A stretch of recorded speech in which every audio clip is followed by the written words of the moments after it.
Okay, so it's a hot Monday morning. Dito tayo ngayon sa may Apalit to Macabebe to Masantol Road. Uy, ang lalim nun. At sa bungad pa lang, may experience na natin yung pagbaha rito. Ayan. Uy.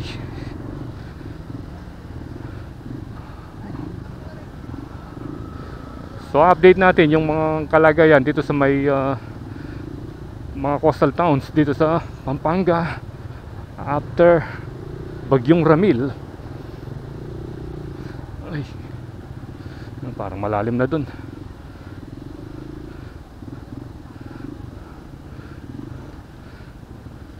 Ito talagang hindi nawawala yung baha rito sa parting ito.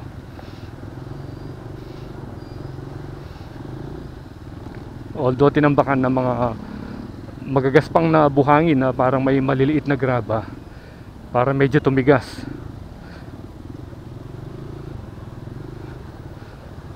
Ay,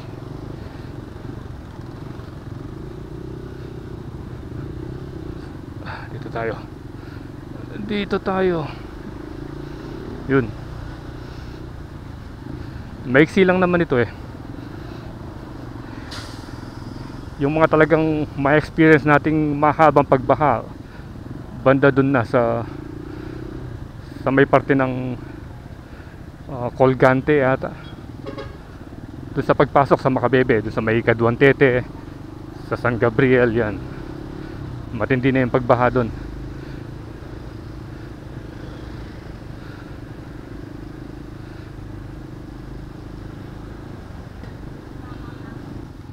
Ito na yung San Pedro Memorial Park, lubog pa rin. Ayan, kitang kita mo dun sa may kaloob-looban.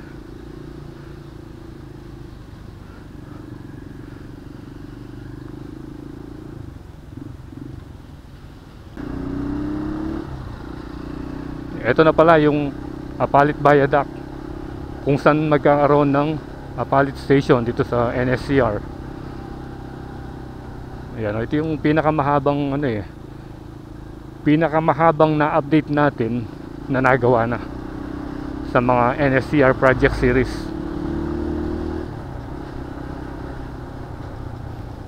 Ito na yung Barangay San Vicente, Apalit.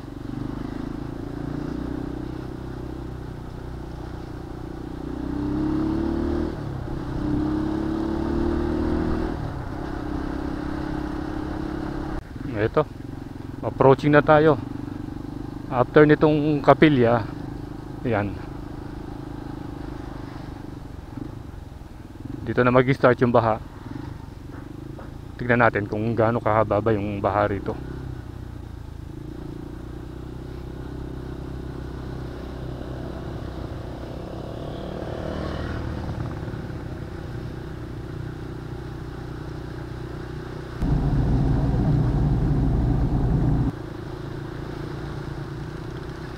Kahapon kasi umaga pa lang umulan na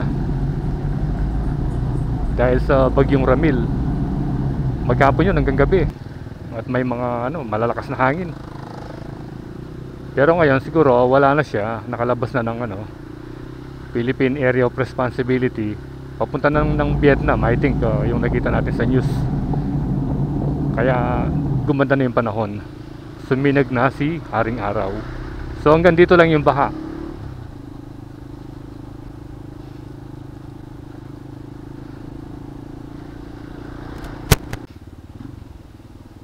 So dito meron na naman, pero passable naman yung mga namamasada. Yan, yung mga bus na biyaheng Masantol.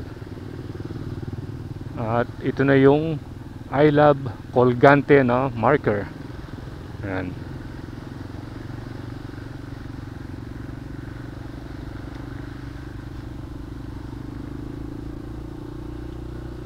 Ano kaya ang ginagawa rito? Maglalagay ng mga pipes.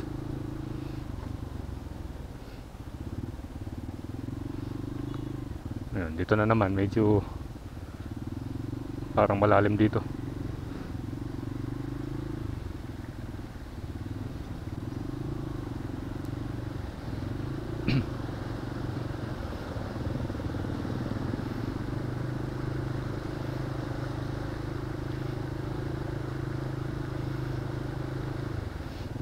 Taas ng tricycle o yung kolong-kolong.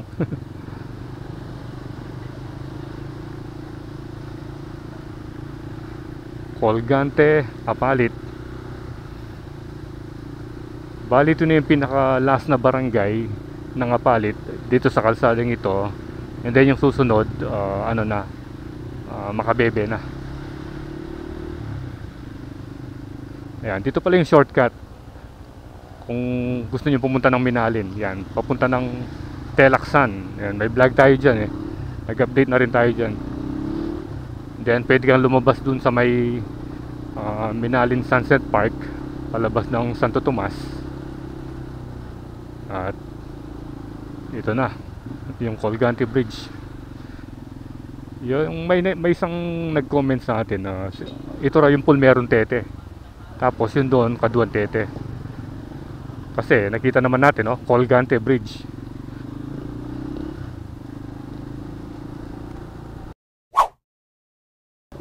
Welcome Makabebe. Ayan, yan na yung arko ng Makabebe.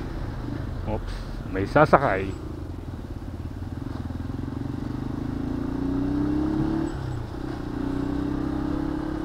So dito na tayo sa may Barangay Kaduang Tete, yung first barangay na Makabebe after Apalit.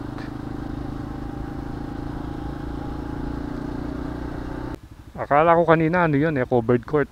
Ano pala? Cockpit Arena. Sabungan pala yun, no? Diretso pa tayo.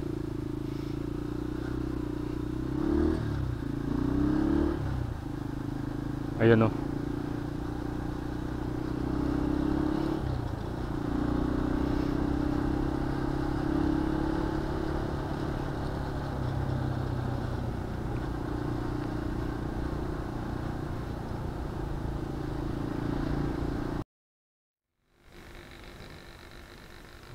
Tignan nyo gano'ng kataas yung tricycle ni Kuya. Panlaban talaga sa baha. Ayun, no, may dala-dala pang karne magdi-deliver. Ang taas, no?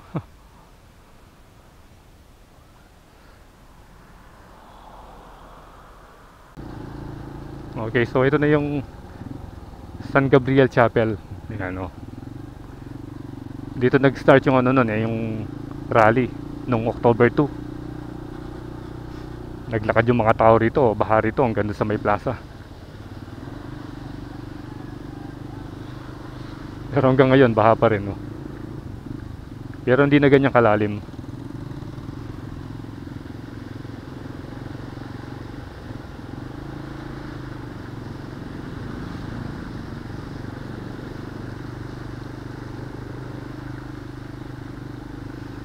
Ayan yung bahay, oh.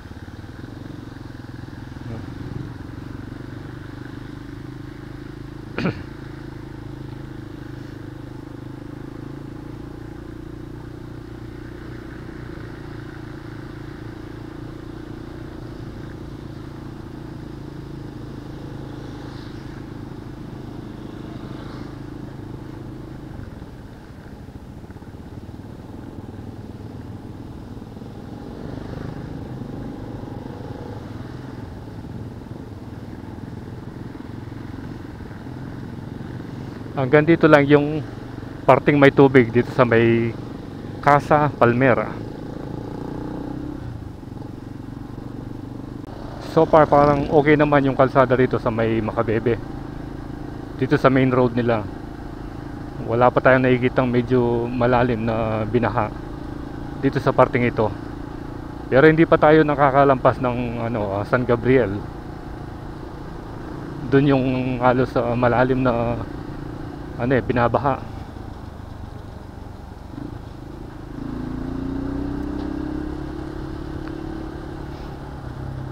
Ayan, approaching na tayo sa may Kaduang Tete Bridge.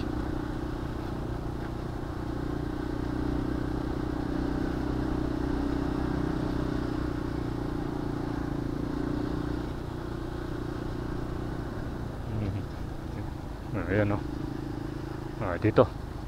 Dito talagang expected na. Dito magsisimula yung baha. dito sa tapat ng ano, tapat ng Capella San Gabriel at dito sa may Villa Magdalena. Yan, dito may kalsada dito. May shortcut dyan papunta ng Kalumpit sa may San Miguel, yung Danga, Sitio Danga. Ayan o, Capella San Gabriel.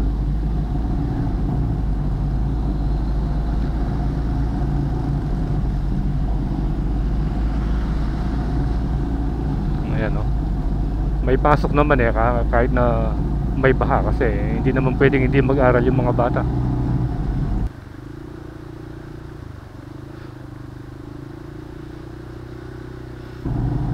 Tumirik si tatay oh. Hindi yun, umandar na. Kaduang Tete Barangay Hall.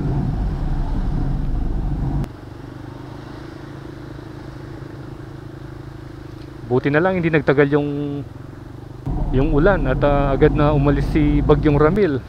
Kung hindi, talagang matinding pinsala na naman ang iiwan nun. Especially kahapon, ang lakas ng ulan. Maghapon. Ang ganda ng mga speaker ni Kuya oh.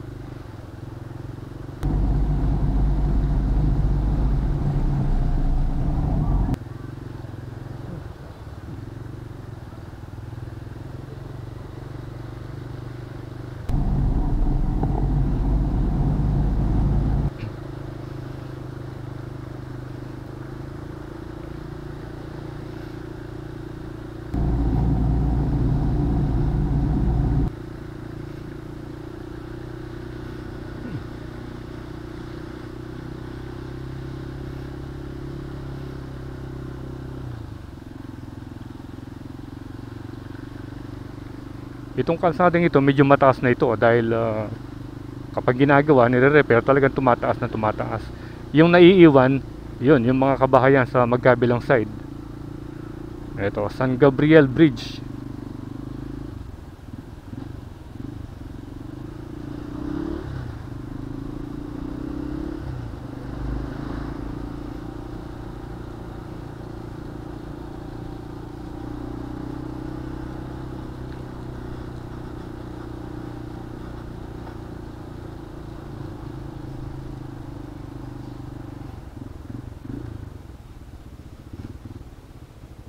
Drone ka kaya gina.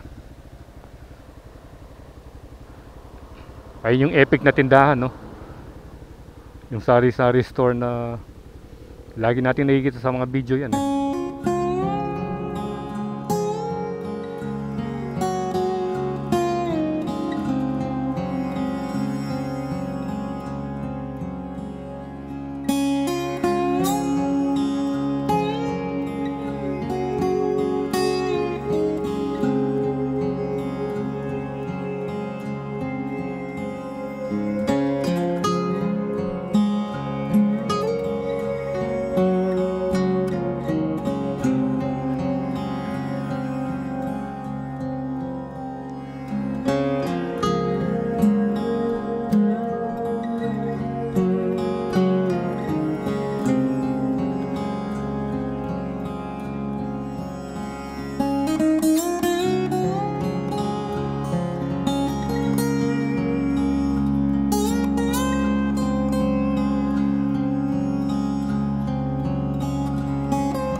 Road na tayo dito sa may San Gabriel at nakita natin yung mga kabahayan dito sa side na ito at saka dito. Tignan nyo kung gaano kalalim yung natambakan na.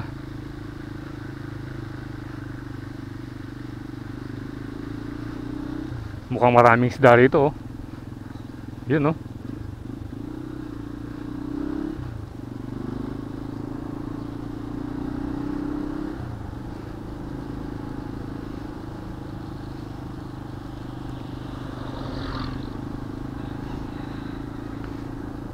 At least sa banda rito medyo umupa na yung tubig.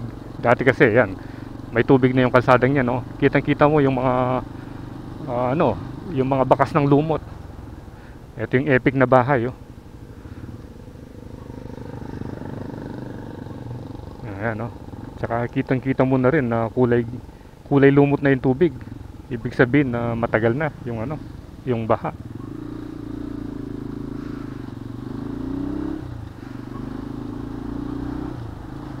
Pero good news dahil dito wala nang tubig. Dati kasi nung last tayong nagpunta rito, yung pagkatapos ng nakaraang bagyo malalim dito. At nung nag-attend tayo ng rally doon sa may Makabebe, medyo malalim pa yung tubig. Pero ngayon at least nakikita mo na yung kalsada.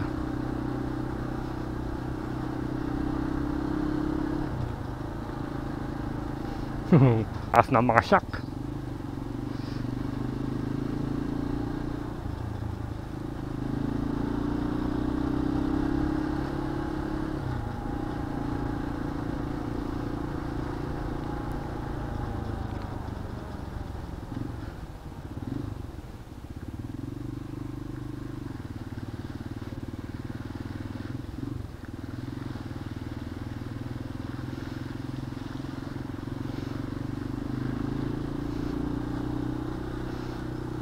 Doon lang talaga sa may sa may Capella San Gabriel, doon yung may pinakamalalim.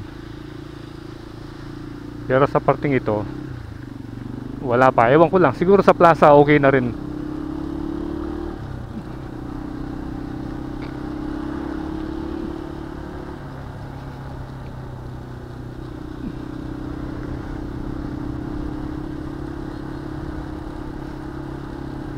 Yun, eto na yung plaza.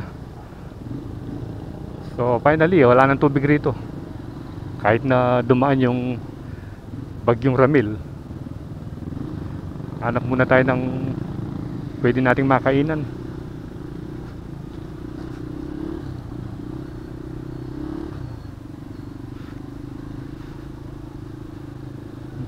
Ayan yung church, and then ano ba ito?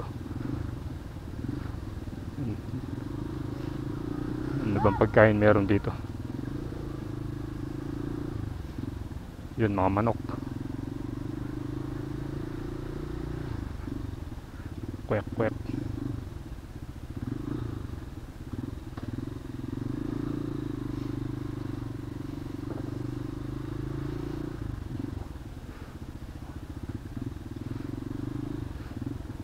Mainit. Anong barangay na ba yun? Tignan nga natin yun dito. Hindi pa tayo nagawi sa bandang parting ito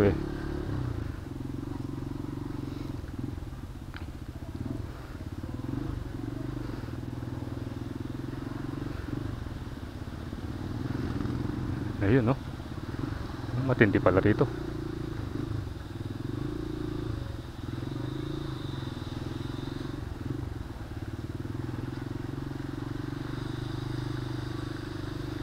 May school pala rito.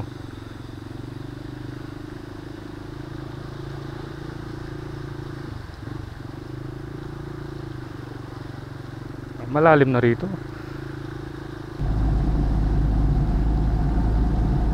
Baba sa 2025. Dito pala yung Makabebe Elementary School. Ayun, kitang-kita mo yung mga tilapia sa daan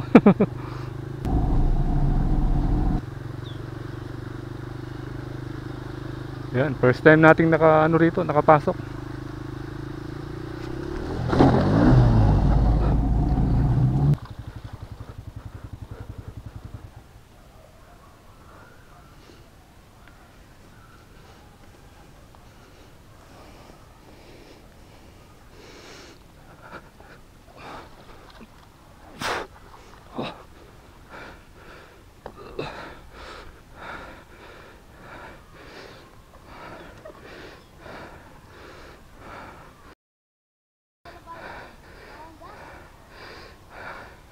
Hanggang kita malalam. Na? Wala yung matalusad ne? Oh. May maungga. Na? So nadulas tayo. Oh. May maunggas.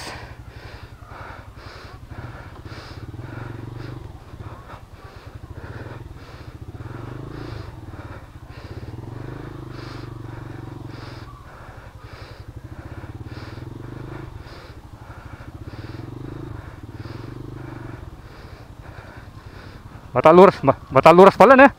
May talusad keto. Yun. Nag-slide na yung gulong niya, no. Negative tayo rito. Matalusad pala na. May talusad ko kete.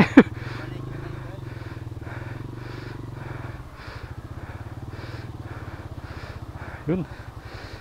Nadulas tayo.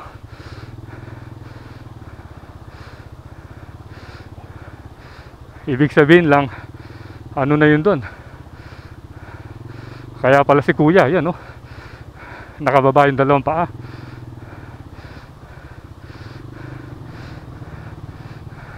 First time natin pumunta rito. First time din tayong nadulas.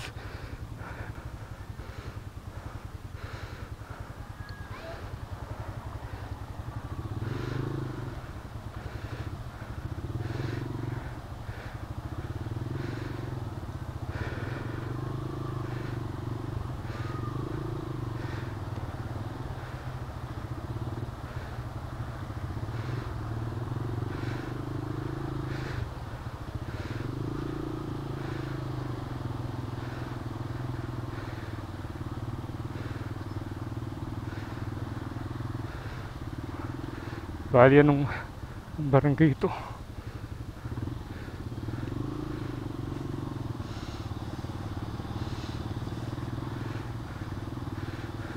Daming tilapia.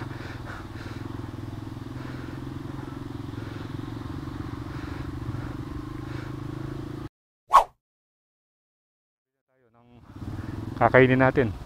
Bumili tayo ng lumpiang gulay at saka yung balat ng manok. Dito muna tayo magpapahinga sa may church, sa Nicholas Church.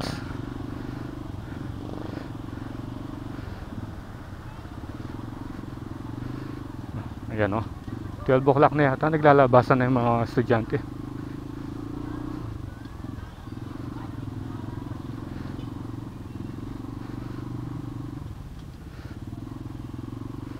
Bawal na pumunta ron, no?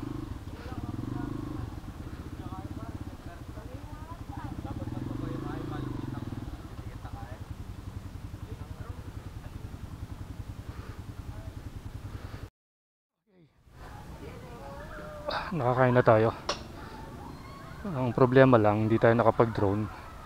Gawa ng ayaw mag-connect ng aircraft doon sa remote.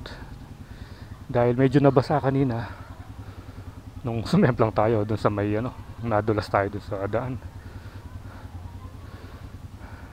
Nung tinignan ko yung sa ilalim ng kung saan nilalagay yung controller ng drone, yung joystick, may konting tubig. Baka nabasa siguro. Sana wag na lang masira. Medyo may kamahalan pa naman. So paalis na tayo dito sa may Makabebe. At ito yung latest update ngayon dito. Walang baha dito sa plaza. Unlike nung nakaraan, nung nag-rally meron.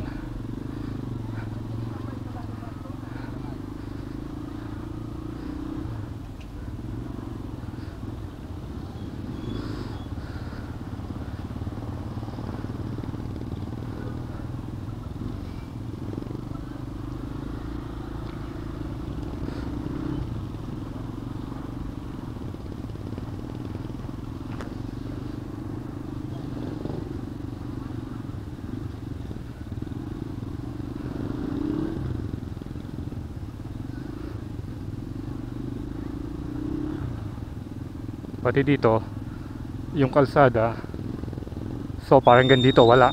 Pero yun, pagdating natin doon, natatanaw natin meron na naman, no? Kaya siguro tayo nadulas kanina, maraming lumot kasi konti lang yung dumadaan doon sa kalsadang yun. Unlike dito, dahil maraming ano, yan parang gano'n, no? Yung may itim-itim, maraming gano'n doon eh. Dito dahil regular na nadadaanan, hindi masyadong ano, nagpopondo yung lumot. Ito yung Primark.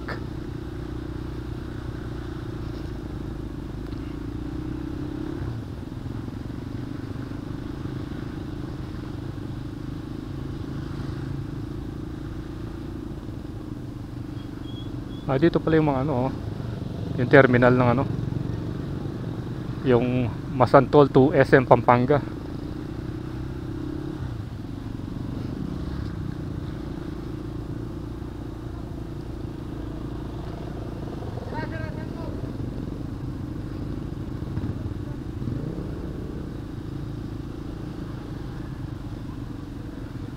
Welcome to Barangay San Isidro.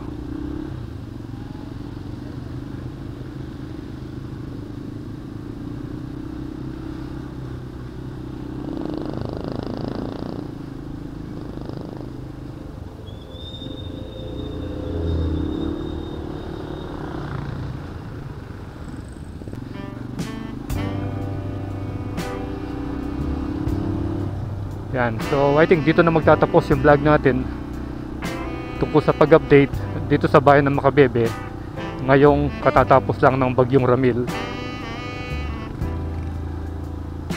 So ride safe always, Kabalen. See you when I see you, and Troy Landas is signing out.